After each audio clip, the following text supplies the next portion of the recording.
And today, filing fees for foreign visas and other applications involving the U.S. Citizenship and Immigration Agency will cost more. That begins today, April 1st. For example, the H-1B visa that allows employers to hire foreign workers in specialty occupations will now cost $780. That's about a 70% increase over the original $460 fee. Attorney Rachel Einbund joins us now. Rachel, it's always so great to have your insights, and you've always been so great at walking us through and walking me through understanding this whole system. So let's talk about why the USCIS increasing fees is happening 8 years later. The last time was 2016. Why now?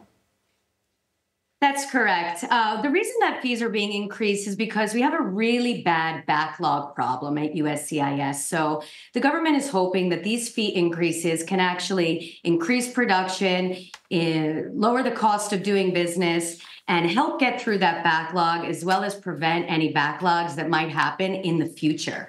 Because USCIS is funded by filing fees, almost 96% of USCIS's budget comes from filing fees. Taxpayers do not pay for USCIS. It is important to keep these fees going up so that the agency can pay for the services that we need to process these immigration cases in a timely fashion. So, Rachel, one thing that I'd love to understand, too, is, I mean, there's an impact, of course, to individuals. To some people who don't make that much, these increased wages are potentially, many weeks or days of work. What's the impact to individuals and also to employers, especially those who hire foreign workers, of course? Yes, I'll start with employers first. As you just stated, the H-1B filing fees are going up. They're almost doubling. However, the government has provided an incentive for nonprofits and small businesses.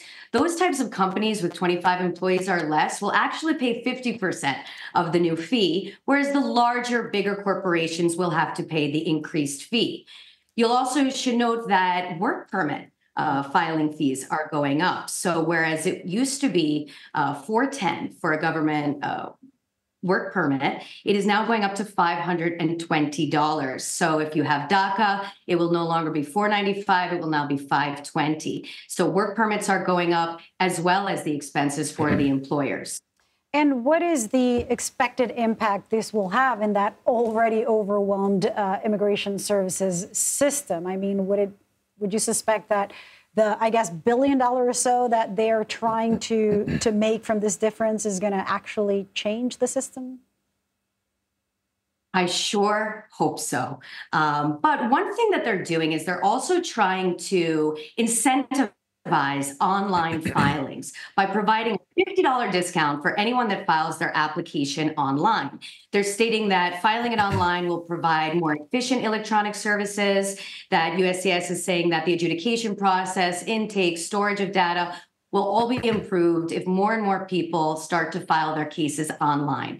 So I think that hopefully the increased fees will not only let the agency do what it needs to do and get through the cases faster and more efficiently, but transitioning to more online cases, providing the incentive to do so, so that the cases can be adjudicated in a timely fashion. Well, with an overwhelmed system, there are overwhelmed immigration attorneys. I know you're busy. Rachel, thanks so much for making the time to join us. My pleasure. Thank you.